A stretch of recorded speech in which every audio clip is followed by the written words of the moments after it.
반갑습니다. 이제 2021년 5월 30일 주일 예배를 하나님께 드립니다. 찬송 8장 1절 하나님께 찬송 드리고 예배 드립니다.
너희 모든 나라들아 여호와를 찬양하며 너희 모든 백성들아 그를 찬송할지어다.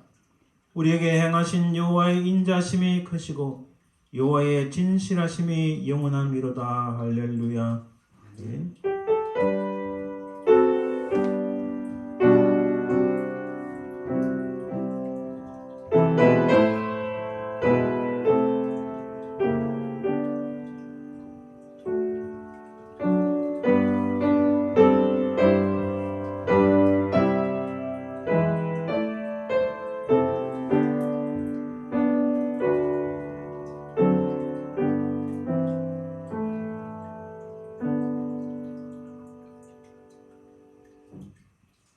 세상의 모든 만물을 창조하시고 지금도 살아계셔서 모든 인생들과 역사를 주장하시는 아버지 하나님, 그 은혜와 사랑을 감사드립니다. 우리 모든 죄악들을 사하시기 위하여 우리 모든 죄악들을 담당하시어 십자가에 달리사 우리 모든 죄악들을 용서하시며 새롭게 하시며 하나님의 자녀가 되도록 인도하신 우리 주 예수 그리스도의 그 구속의 은총과 사랑과 그 인도하심을 참으로 감사드리나이다. 우리가 이 땅에 사는 동안 하나님 나라 가기까지 우리 모든 발걸음을 인도하시며 우리를 지키시고 보호하시는 성령 하나님의 그 크신 은혜와 사랑을 감사드립니다. 이 시간 온전히 살아계신 성삼위 하나님을 찬송하며 경배하오니 하나님 예배를 연락하여 주시고 하나님의 은혜가 우리 시간 우리 가운데 흘러넘치게 하옵소서. 감사드리며 예수님 이름으로 기도드립니다. 아멘. 오늘 성시기도 말씀은 시편 28편입니다. 여호와여 내가 주께 부르짖으오니 나의 반석이여 내게 귀를 막지 마소서. 주께서 내게 잠잠하시면 내가 무덤에 내려가는 자와 같을까 하나이다. 내가 주의 지성소를 향하여 나의 손을 들고 주께 부르짖을 때에 나의 간구하는 소리를 들으소서. 악인과 악을 행하는 자들과 함께 나를 끌어내지 마옵소서. 그들은 이웃에게 화평을 말하나 그들의 마음에는 악독이 있나이다. 그들은 여호와께서 행하신 일과 손으로 지으신 것을 생각하지 아니하므로 여호와께서 그들을 파괴하고 건설하지 아니하시리로다. 여호와를 찬송하며 내 간구하는 소리를 들으시리로다. 여호와는 나의 힘과 나의 방패이시니 내 마음이 그를 의지하여 도움을 얻었다. 여호와는 그들의 힘이시여 그의 길은 구원받은 자의 구원의 요새이시로다. 아멘. 우리가 하나님 앞에 바른 예배, 깨끗한 예배를 드리기 위해서는 우리가 모든 죄를 사함을 입어야 됩니다. 그래서 우리가 지나간 시간들을 돌아보아 죄와 허물이 있으면 하나님 용서하여 주옵소서. 이 제목으로 간절히 참회의 기도를 드립니다.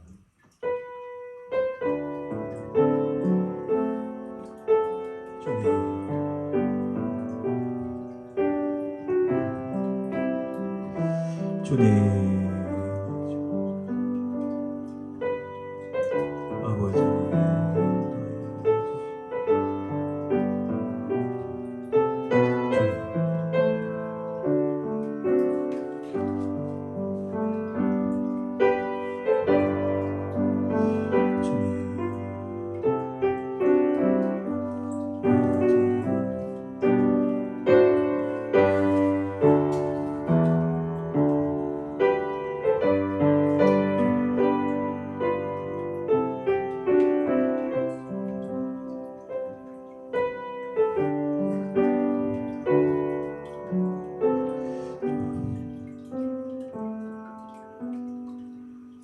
자비하신 아버지 하나님 은혜를 감사합니다. 우리 자신을 돌아보니 참 부족하고 연약한 것뿐이며 죄와 허물 뿐임을 주님 고백합니다. 이 시간 십자가에서 흘리신 주의 보혈로서 우리 모든 죄를 정결하게 하시며 용서하여 주옵소서. 우리 주 예수 그리스도의 그 거룩한 보혈을 의지하여 이 시간 우리 모든 죄가 사함을 얻은 줄 믿고 정말 하나님 앞에 깨끗하고 참된 예배를 드리는 죄를 되게 하옵소서. 감사드리며 거룩하신 예수님 이름으로 기도드립니다. 아멘. 사도신경을 통하여 우리의 신앙을 고백합니다.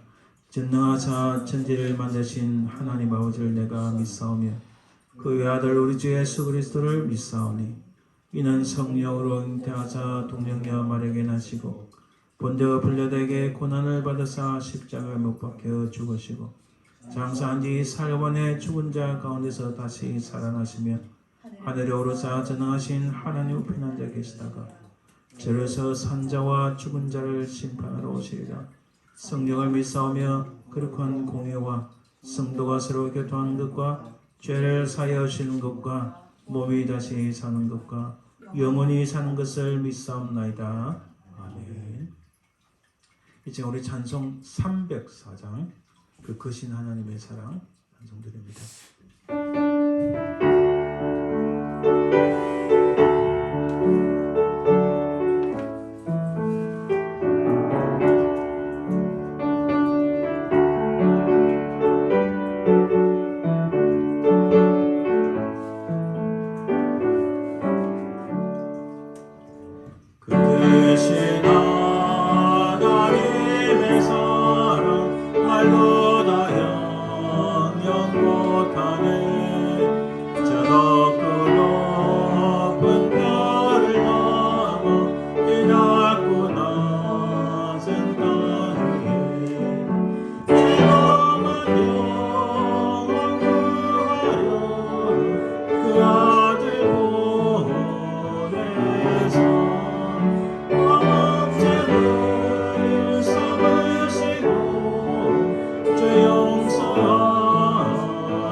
모여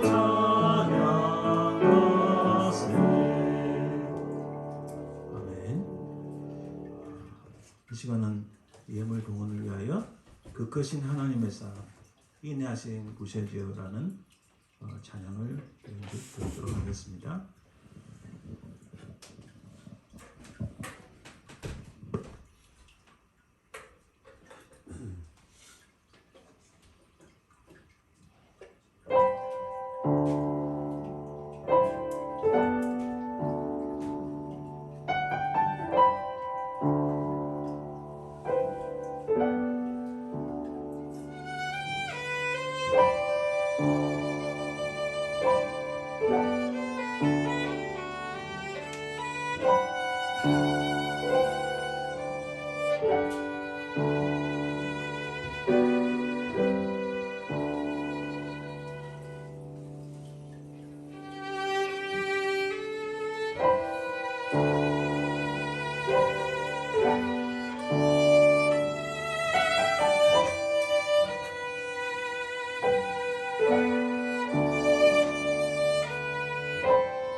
아멘. 감사합니다. 이제 우리 예물을 위하여 잠시 기도합니다. 알았어? 은혜로우신 아버지 하나님 감사합니다. 참으로 우리가 주의 은혜에 감사하여 이렇게 구별하여 주님 앞에 예물을 드렸는데 드린 손길들이 복되게 하시고 하나님 예물을 통하여 하나님 나라 확장되고 주의 은혜가 더욱 넘치게 하옵소서.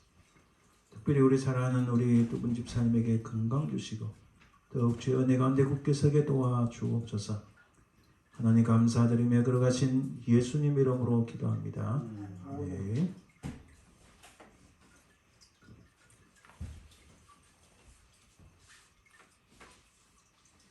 오늘 하나님 말씀은 디모데전서 1장 18절에서 20절까지입니다.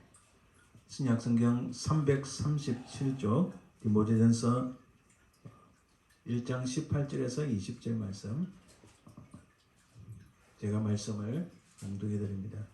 디모데전서 1장 18절에서 20절입니다. 아들 디모데야, 내가 내게 이 교훈으로서 명하노니 전에 너를 지도한 예언을 따라 그것으로 선한 싸움을 싸우며 믿음과 착한 양심을 가지라. 어떤 이들은 이 양심을 버렸고 그 믿음에 관하여는 파선하였느니라. 그 가운데 후메네오와 알렉산더가 있으니 내가 사탄에게 내준 것은 그들로 훈계를 받아 신성을 모독하지 못하게 하려 함이니라. 아멘. 이 시간 우리 같이 한번 잠깐 기도합니다. 먼저 우리 교회를 위해서 기도해 주시고 또 오늘 말씀을 전하는 저를 위해서 기도해 주시고 특별히 우리 어제 권사님을 위해이고 우리 힘들 수밖에 없는데 우리 이종천 집사님 위해서도 간절히 기도해 주시고 또 우리 노한성 형제 참그 육신이 굉장히 힘들고 어렵습니다. 우리 사랑 형제를 위해서도 기도해 주시면 감사하겠습니다. 함께 기도합니다. 아버지 하나님 감사합니다. 하나님 이 예배를 연락하여 주시고 이 시간 주의 은혜가 우리 가운데 흘러넘치길 소망합니다. 우리 교회를 붙잡아주시고 은혜를 베푸시고 오늘 잠잠하지 못한 주의 말씀들을 기억하시고 그들을 붙잡아주시고 은혜를 풀어주옵소서. 아버지 하나님 신실한 삶을 주시옵소서. 사랑해 주님 감사합니다.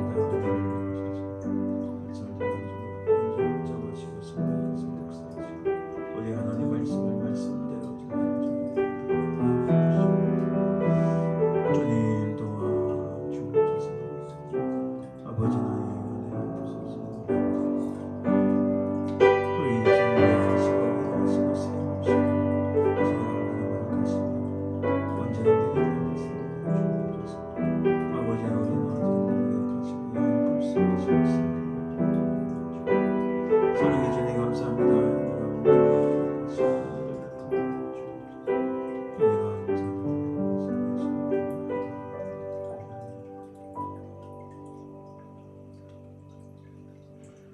사랑이신 아버지 하나님 은혜를 감사합니다.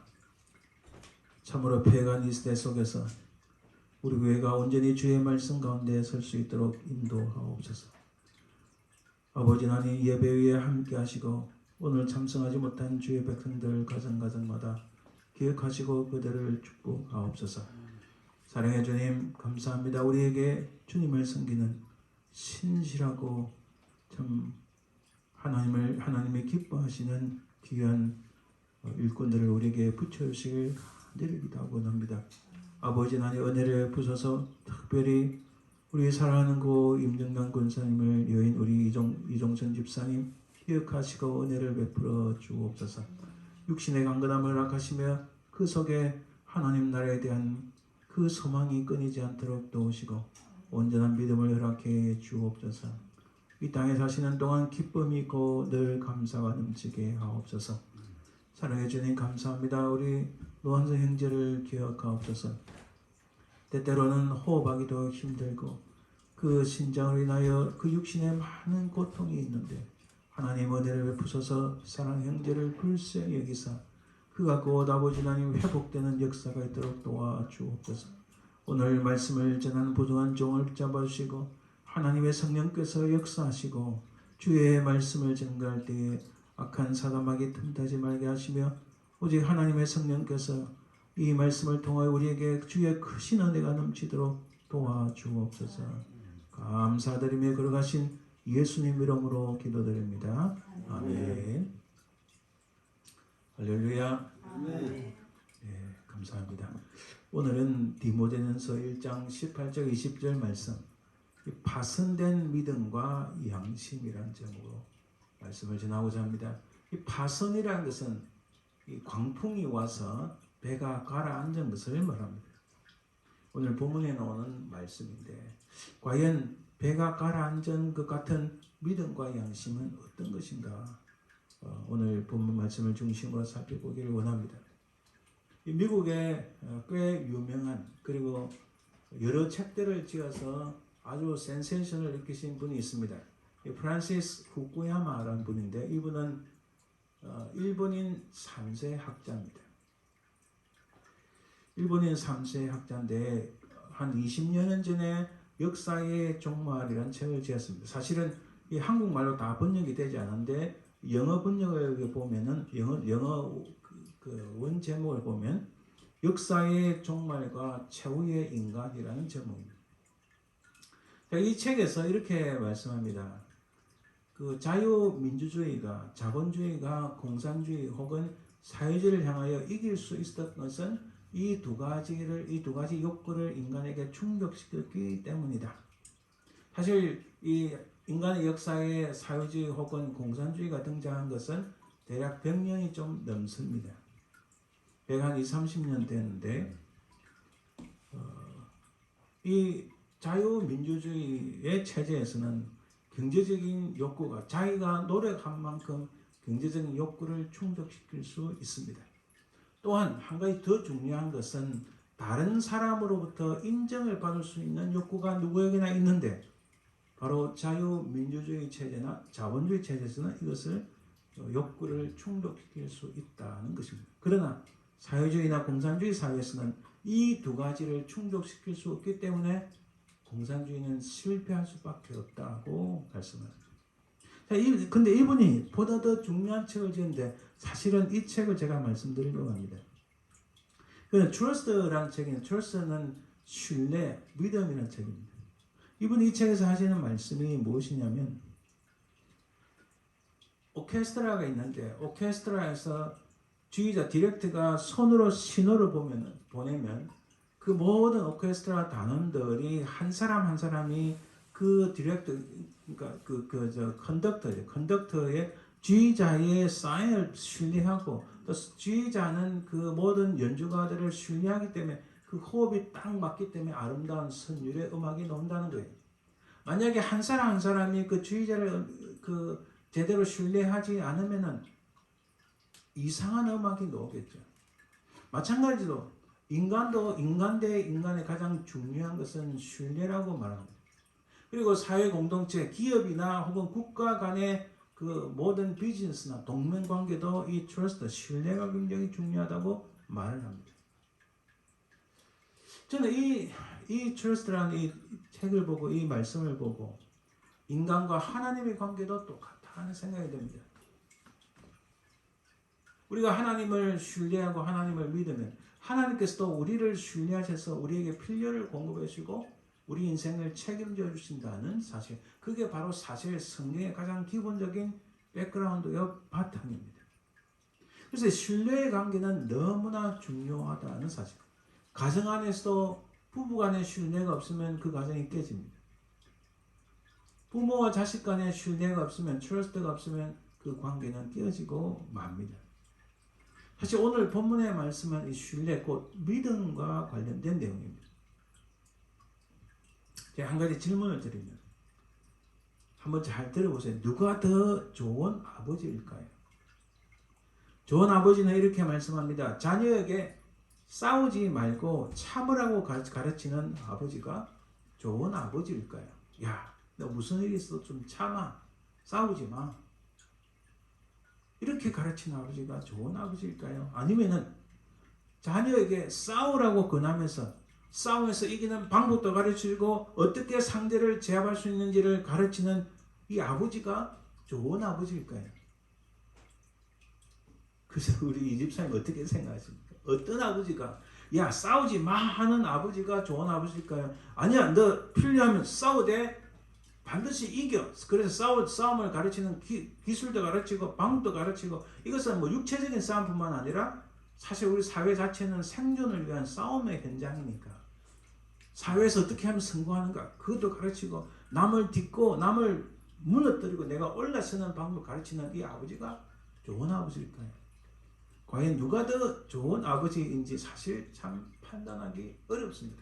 사실은 두 가지가 더 필요하다. 두 개 다 필요하다는 거예요. 그런데 이런 상반된 말이 같은 아버지에서 나왔다면 어떻게 생각할까? 아버지가 한 번은 야 싸우지 마 참고 인내해. 또 한쪽으로 너 이럴 땐 싸워.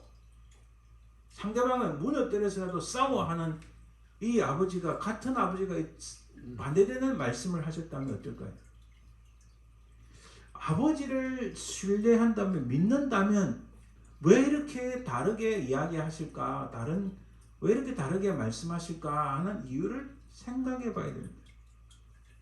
이런 반대되는 말을 한 사람이 다름 아닌 사실 사도 바울이라면 어떻게 될까요?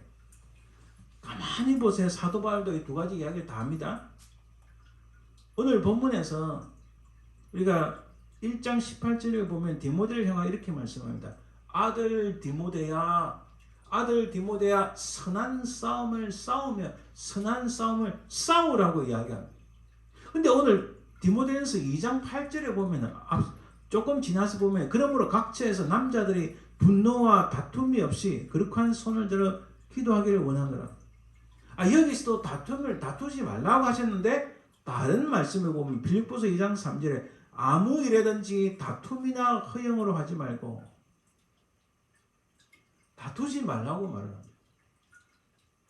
어떻게 이쪽에서는 싸우라고 말씀하시고 저쪽에서는 싸우지 말라고 말씀하시는가?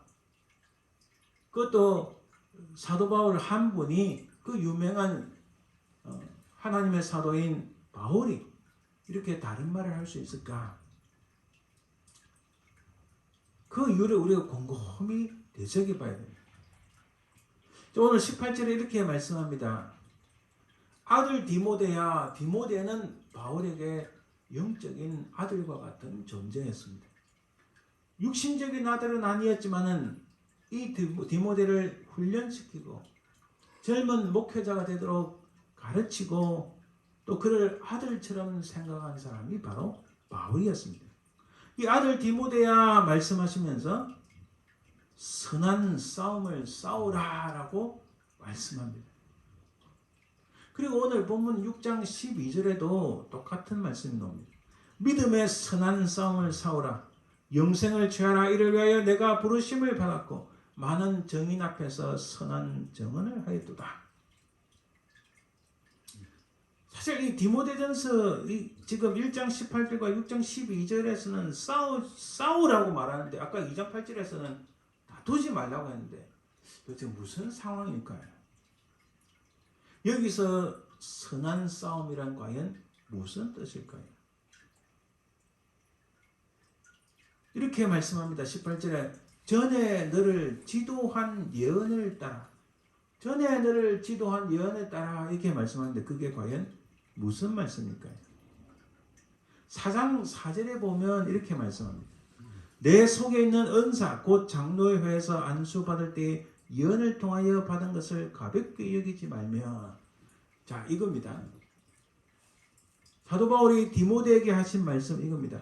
자, 사랑하는 아들 디모데야, 내가 목회자라서 안수받을 때에 그때 받은 내 속에는 하나님께서 소명을 주셨고 그 사명을 감당할 수 있도록 내게 은사, 너에게 능력을 주셨는데 그것을 가볍게 여기지 말고 그것을 꼭 붙잡고 그것에 따라서 선한, 착한, 좋은 싸움을 싸우라 이렇게 말씀합니다.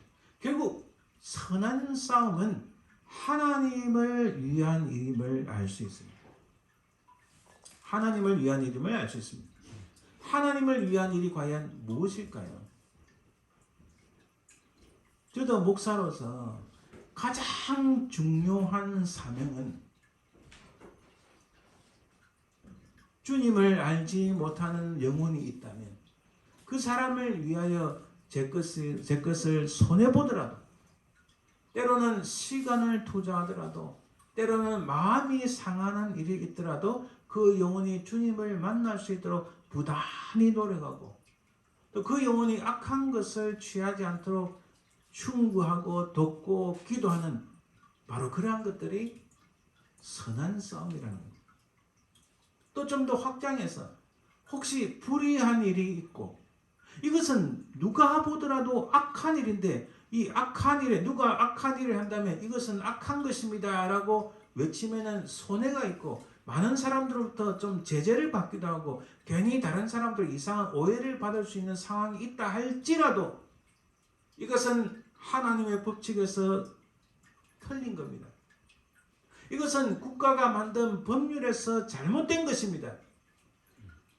이것은 악한 것입니다 라고 외칠 수 있는 그것이 바로 선한 싸움이라는 거예요.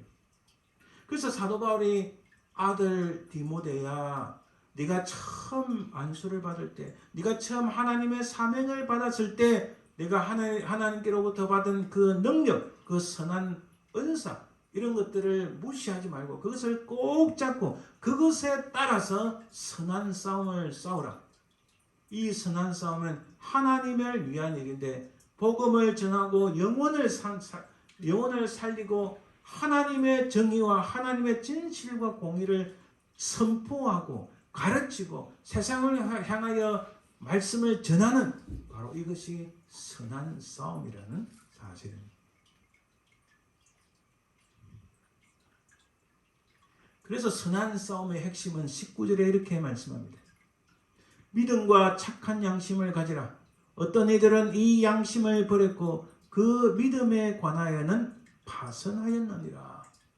자, 여기서 믿음과 착한 양심을 가지라 돼 있는데, 이 가지라의 그 그리그로 보면은 에코라는 단어입니다. 이 에코라는 단어는요, 믿음과 착한 양심을 가지라 할 때 이 가지라는 단어는 손으로 꽉 움켜 잡아라, 단단히 붙잡아라, 이런 뜻이에요. 예를 들어서 우리가 낭떠러지에 떨어질 것 같은데 거기에 우리가 붙잡는 나뭇가지 있다면 그걸 꽉 붙잡아야만이 낭떠러지에 떨어지지 않습니다. 바로 그 위기의 순간에, 바로 그 순간에 그것을 꽉 붙잡는 것을 가지라라는 단어의 원래 의미입니다.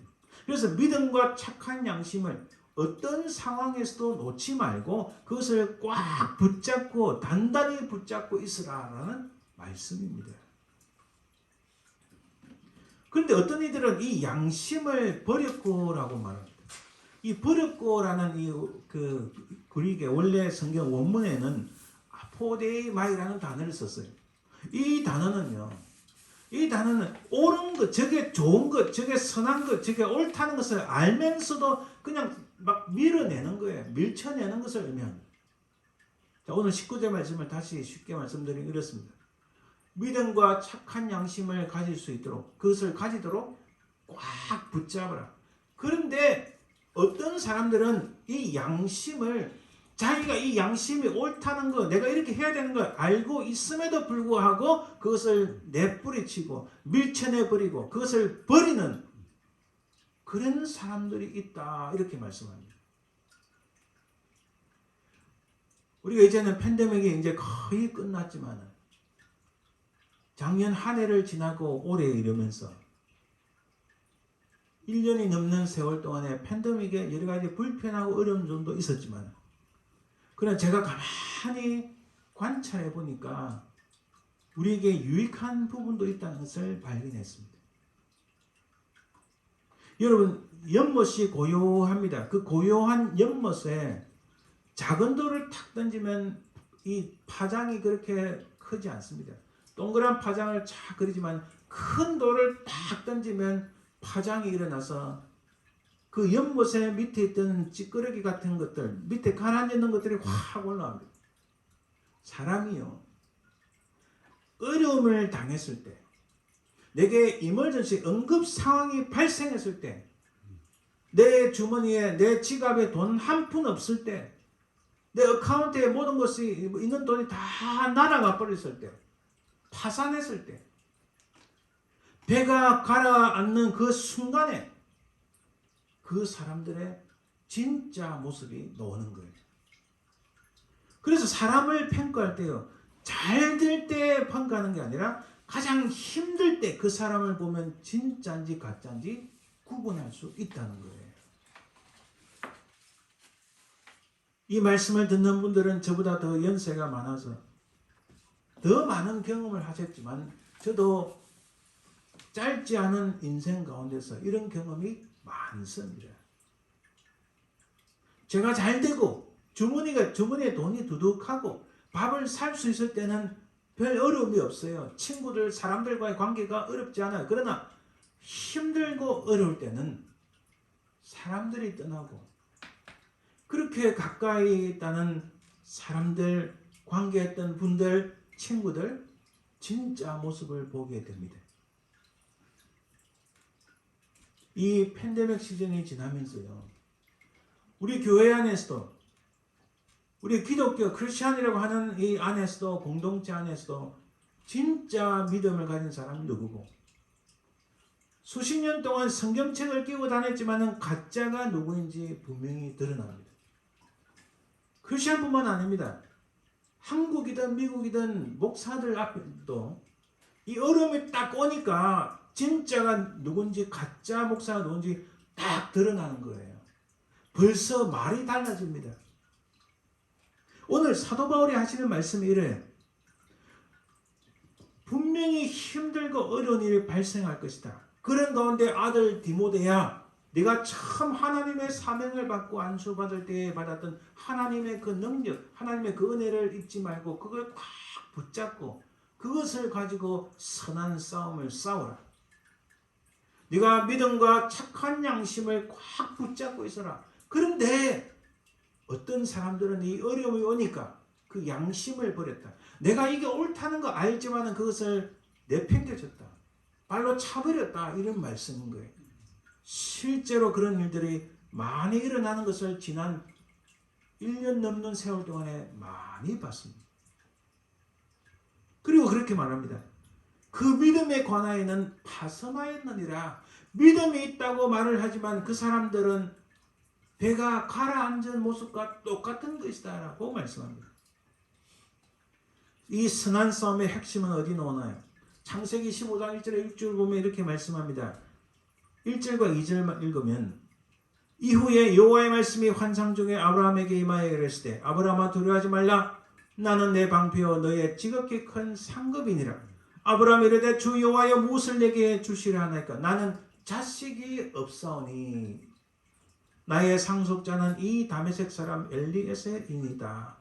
그러면서 하나님께서 창세기 15장 4절, 5절, 6절 이렇게 말씀합니다. 4절입니다. 여호와의 말씀이 그에게 임하여 이르시되 그 사람이 내 상속자가 아니라 내 몸에서 날 자가 내 상속자가 되리라. 그리고 6절에 아브라함이 여호와를 믿으니 여호와께서 이를 그의 의로 여기시고. 창세기 12장에 하나님께서 아브라함을 부르셨어요. 너는 너의 본토 친척 아비 집을 떠나라. 그리고 하나님께서 아브라함에게 약속하셨는데 바다의 모래같이 많은 자손들을 주시고 또 많은 땅을 주시겠다. 자손과 땅을 약속하셨어요. 그런데 세월이 지나도 하나님께서 자손을 주시지 않으시니까 이 아브라함이 그냥 실망에 실망을 하고 거의 이제 인생에 막바지인데 어떻게 내가 자손을 그렇게 많이 얻을 수 있을까? 많은 우욕절 있는 가운데 하나님께서 다시 그에게 약속을 하시는 거예요. 내 몸에서 날 자가 내 상속자라. 눈에 보이는 거 없지만 아브라함이 여호와를 믿으니, 이 믿는다는 것은요 꼭 눈에 보이는 것만 아닙니다. 하나님께서 주신 그 약속의 말씀을 붙잡을 때 어떻게 여호와께서 이를 그의 의로 여기셨다. 그것을 의로 여기셨다. 하나님께서 우리에게 복음을 주셨어요. 예수 그리스도의 십자가의 구속연천을 통해 우리에게 복음을 주셨습니다. 그 복음은 예수 그리스도를 믿음으로 말미암아 우리가 장차 심판에 이르지 아니하고 영원한 생명을 얻어 하나님 나라에 들어갈 것이라는 이 놀라운 약속의 말씀. 우리가 지금은 그 눈으로 볼 수 없지만 그것을 믿을 때에 하나님께서 우리를 너희들은 어려운 인간들이다. 너희들은 어렵다 하고 말씀해 주시는 거예요. 그게 믿음이라는 겁니다. 그것을 잃지 말고 내팽개치지 말고 꽉 붙잡으라고 오늘 사도 바울이 디모데에게 하시는 말씀입니다. 이 놀란 주신 복음, 큰 기쁨의 소식, 네가 자손을 얻으리라. 그 자손이 하늘의 묵별과 같이 네가 많은 자손을 얻으리라. 이 하나님의 말씀이 아브라함은 보지 못했어요. 그러나 실제로 우리가 성경을 보면 수많은 아브라함의 자손들이 이 땅에 왔다가 갔습니다. 헤아릴 수가 없어요. 그 하나님의 약속의 말씀은 분명히 이루어진다고 눈으로 보이지 않지만 믿을 때에 하나님께서는 그 믿음을 보시고 우리를 어렵다 여기십니다. 오늘 본문 20절에 보니까 그 가운데 후메네오와 알렉산더가 있으니 내가 사탄에게 내준 것은 그들로 훈계를 받아 신성을 모독하지 못하게 함이라. 그런데 이 선한 싸움을 실패하는 자들이 있다고 오늘 마지막 절에 사도 바울이 말씀합니다. 후메네와 알렉산더라는 두 인물입니다. 이 이름으로 의미를 볼 때 이들은 남자임에 틀림없습니다. 근데 이들이 한 일이 무엇일까요? 신성을 못 어겼다. 하나님의 은혜를 저버리고 하나님을 욕되게 하고 분명하게 어떤 잘못된 일을 했는지 우리가 알 수 없지만 분명한 것은 신성을 모독한다는 것은 하나님의 이름을 망령되이 불렀고 우상을 숭배했으며 자기가 믿는다고 하면서도 밖에 나가서는 우상을 따라가고 세상 이치를 따라가고 자기 마음대로 하고 하나님을 욕되게 하는 일을 했음에 분명합니다. 그래서 사도 바울이 내가 사탄에게 그들을 내어 던졌다. 멸망에 이르렀다는 말씀입니다. 이들이 과연 믿음이 없는 사람이 있을까요? 이들이 크리스천들이 아니었을까요? 이들도 교회 공동체 안에 있었습니다. 이들도 믿음이 있노라 하는 사람들이었어요. 근데 분명한 것은 이들은 하나님의 선한 싸움을 싸우지 않았다. 하나님의 선한 싸움이 뭘까요? 사실 크게 대단한 건 아닙니다. 자신의 이익보다는 하나님의 이익을 추구하고 자기의 이름보다는 하나님의 이름을 추구하고 자신의 생각보다는 교회 공동체를 생각하고 하나님께서 기뻐하시는 게 무엇일까 생각하는 것, 바로 거기서부터 출발한다는 거예요. 이 선한 싸움의 실패자들 중에 가장 대표적인 사람이 이스라엘의 첫 번째 왕 사울이 있습니다. 여러분, 사울이 왕이 세워질 때 그의 모습이 어땠나요? 사무엘상 9장 2절에 보면 그의 이름은 사울이여 준수한 소년이라. 이 성경에서 준수한이라는 이 원래 히브리어 원문을 보면은 이 사울은 보기에 아주 멋있고 선하게 보였고 사랑스러운 청년이다 이렇게 표현합니다. 그는 키가 크고 또 백성들보다 어깨 위에 더 컸고 굉장히 건장한 청년이었습니다. 근데 사무엘상 13장 11절 12절 왕이 되고 나서 블레셋과 전투를 벌일 때에 블레셋 군대 숫자를 보니까 너무 새카맣게 보거든요. 바닷가에 모래알같이 새카맣게 보이니까 이 사람이 두려워한 거예요. 7일 동안 선지자 사무엘을 기다리지 못하다가 하나님 앞에 자기가 번제를 드린 거예요. 마음이 조급해서. 그가 이 사울이 본 것은 하나님께서 어떻게 할 것인가를 본 것이 아니라 그 숫자 많은 그것만 보았다 이렇게 말하는 거예요. 그래서 사무엘상 13장 11절에 내가 이 많은 블레셋 사람을 보았으니 부득이하게 번제를 드렸나이다 이렇게 말합니다. 부득이하게. 여러분, 어떤 일이 있어도 이 사울은 사무엘을 대신하여 하나님께 번제를 드려서는 안 되었습니다.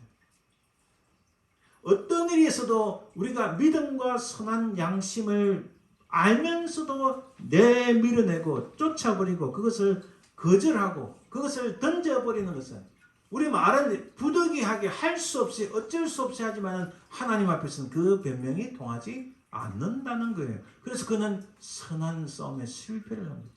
그뿐만 아니라 하나님께서 사무엘상 15장에 보면은 네가 아말렉 사람을 모두 없애라, 전멸시켜라. 왜 하나님께서 아말렉 사람을 없애랬나요? 이스라엘 백성들이 출애굽을 할 때 이 아말렉 사람들을 이스라엘 백성들 뒤에서 뒤에 처져 있는 여인들, 노인들, 유약자들, 어린아이들을 많이 죽였어요. 그래서 출애굽 보면은 하나님께서 그 아말렉을 가만두지 않으시겠다고 분명히 약속하셨어요. 그리고 지금 첫 번째 이 사울 왕에게 이 아말렉을 없애랬는데 사울은요 짐승이고 사람이고 다 죽여 없애라고 했는데 눈으로 보니까 송아지가 소가 양이 너무 토실토실하고 마음에 드는 거예요. 그래서 그는 일부를 빼돌리고 여기 사무엘상 15장 15절에 이렇게 말씀합니다. 가장 좋은 것을 남기며 그 외의 것은 우리가 진멸하였나이다. 하나님의 명령, 하나님의 말씀에 순종하는 것이 아니라 자기 생각대로 한 거예요. 그래서 사무엘상 15장 19절에 사무엘이 이렇게 말씀합니다. 어찌하여 왕이 여호와의 목소리를 청종하지 아니하고 탈취하게만 급하여. 지금 하나님께서는 사무엘을 통해 하시는 말씀이 그것은 하나님의 말씀의 명령에 순종하는 것이 아니라 그저 남의 것을 빼앗는 것에 급급했다라고 말씀합니다. 결국은 선한 싸움의 핵심은 하나님께서 말씀하신 대로 그것을 받아들이고 그것을 붙잡고 순종하여 실천하는 것임을 깨닫습니다. 참된 믿음이 무엇일까요? 믿음은 자기 자신의 확신이 아닙니다. 믿음은 대상이신 주님을 인격적으로 신뢰하는 것입니다. 믿음으로 된다는 말은 내 신념, 내 의지, 내 마음대로 된다는 말이 결코 아닙니다. 믿음은 믿음의 대상이신 우리 주님을 향한 무한한 신뢰입니다. 아브라함은요, 자기가 어디로 가야 될지 몰랐어요. 자기에게 정말 그 많은 땅과 그 많은 자손들이 생길지 전혀 보지 못했습니다. 아브라함이 자손들을 보았나요? 자기가 본 것은 단순히 아브라함의 아들 이삭 한 사람만 봤어요. 근데 그 뒤로 수많은 아브라함의 자손들이 이 땅에 왔다가 갔습니다. 아브라함은 그걸 결코 보지 못했습니다. 그러나 그럼에도 불구하고 아브라함은 하나님께서 그렇게 하실 것이다 라는 믿음이 있었는데 그 믿음을 보고 하나님을 향한 무한한 신뢰가 있는 것을 보고 하나님이 그것을 보고 내가 의로운 사람이다 라고 칭해 주신 거예요. 시편 13절 10절에 이렇게 말씀합니다. 악인에게는 많은 슬픔이 있으나 여호와를 신뢰하는 자에게는 인자심이 두루리로다. 악인에게는 많은 슬픔이 있지만 하나님을 신뢰하는 자에게는 하나님의 은혜와 하나님의 인도하심, 하나님의 인자하심, 하나님께서 충만하게 채워주시고 역사하시는 그 모든 일들이 그 인생을 두르게 된다고 결론적으로 말씀합니다. 말씀의 결론을 맺습니다. 하나님께서 우리를 부르시는 그날 이르기까지, 주님이 이 땅에 다시 오시는 그날이 이르기까지 온 세상에 분열과 다툼이 일어납니다. 악한 이기적인 생각이 난무하고 하나님을 배역하는 모습으로 점점 더 많이 뒤덮이고 있지만 우리가 해야 할 것은 그럼에도 불구하고 주님, 저는 여전히 주님을 사랑합니다. 오직 하나님 말씀을 믿으며 그 뜻대로 살겠습니다.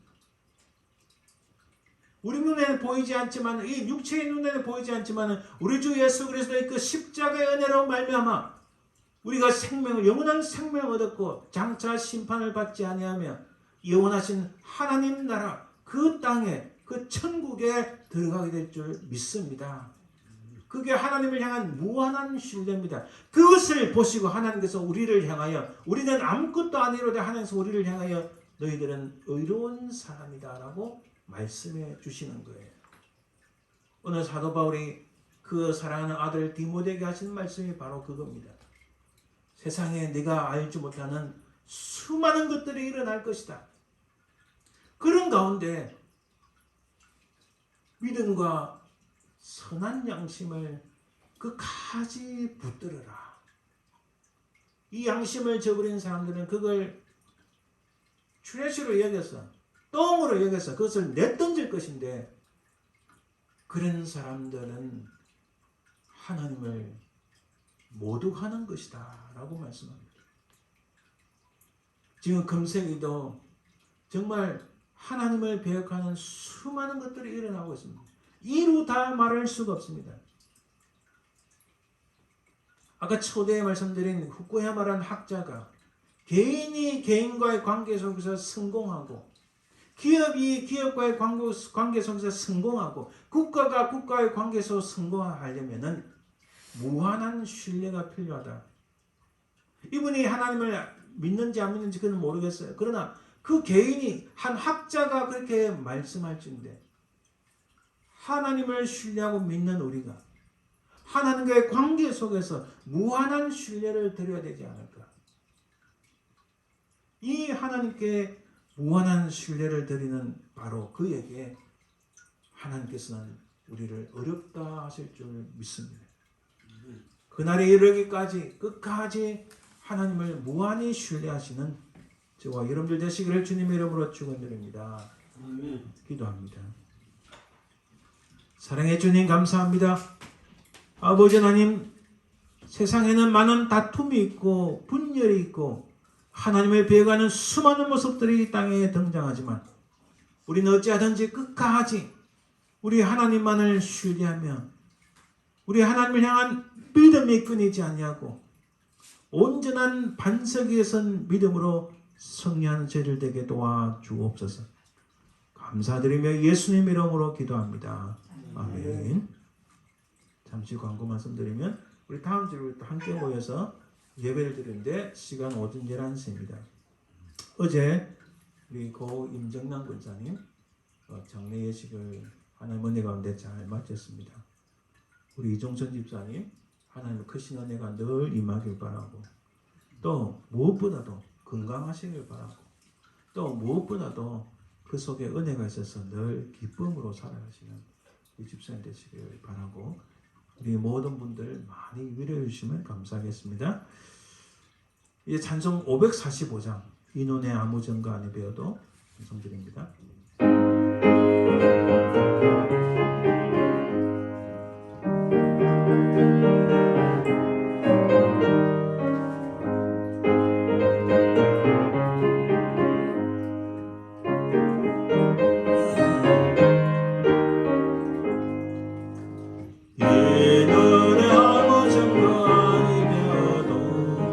믿음만을 가지고서 늘 걸으며 이 귀에 아무 소리 아니 들려도 하나님의 약속 위에 서리라 걸어가세 믿음 위에 서서 나가세 의심 버리고 걸어가세 믿음 위에 서서 눈과 귀에 아무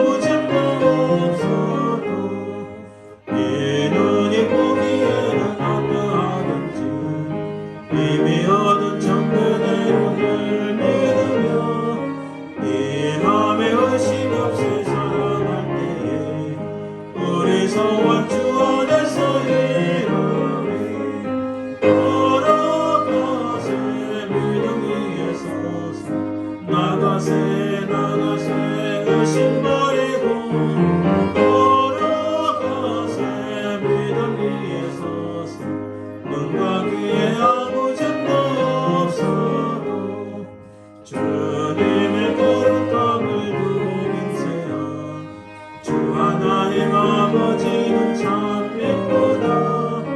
그 귀한 모든 약속 믿는 자에게 넘지 못할 무슨 일이 있을까. 걸어가세 믿음 위에 서서 나가세 의심 버리고 걸어가세 믿음 위에 서서 눈과 귀에 아무 점도 없어도. 예, 축도함으로 예배 마칩니다.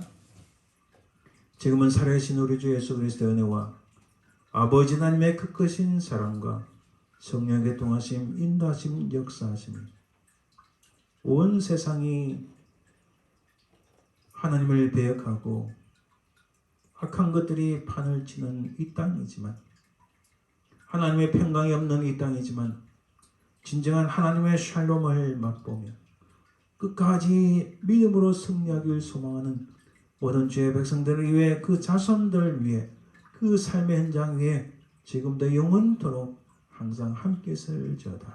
아멘.